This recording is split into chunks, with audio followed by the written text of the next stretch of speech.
Dalam hidup kita, ada satu hakikat yang sering kita lupakan.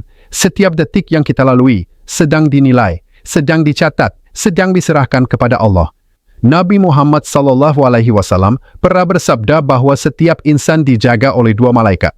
Satu mencatat amalan siang, satu lagi mencatat amalan malam.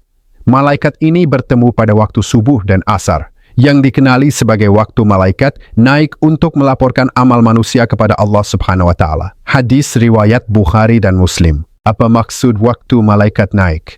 Pada subuh dan asar, malaikat membawa laporan harian kita. Segala kebaikan, segala kelalaian, segala dosa kecil yang kita anggap remeh, semuanya dibawa naik ke hadrat Allah Subhanahu wa Ta'ala. Inilah waktu yang bukan hanya mustajab untuk berdoa, tetapi waktu paling sensitif untuk kita menjaga amalan. Subuh adalah permulaan segala sesuatu. Jika kita memulakan hari dengan solat, zikir, doa dan hati yang berserah kepada Allah, maka amalan-amalan itulah yang dihantar malaikat naik ke langit. Tetapi jika subuh kita dipenuhi kelalaian, kemalasan, tontonan yang haram, atau kata-kata yang menyakiti manusia, maka itulah juga yang tercatat.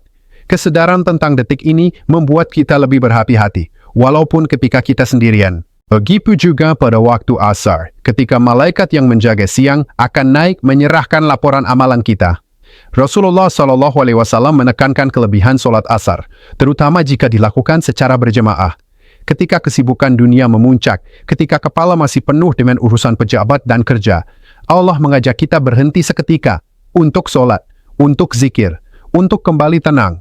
Dan ketika kita melakukannya, malaikat naik membawa laporan yang indah, bahawa hambanya masih ingat kepadanya dalam kesibukan. Amalan praktikal sepanjang hari. 1. Mulakan hari dengan subuh berjemaah, memberi ketenangan, membuka pintu rezeki, dan mencantikkan laporan amalan.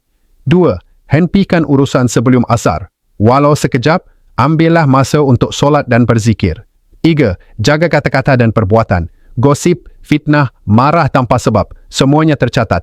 4. Muhasabah diri setiap hari. Gunakan waktu malaikat naik untuk memohon keampunan dan keberkatan. Subuh dan asar bukan sekadar waktu solat. Ia adalah detik pertemuan antara kita dan langit. Waktu ketika amalan kita diangkat, diadili, dan direkodkan untuk hari akhirat. Jika kita benar-benar memahami hakikat ini, setiap hari akan menjadi lebih bermakna.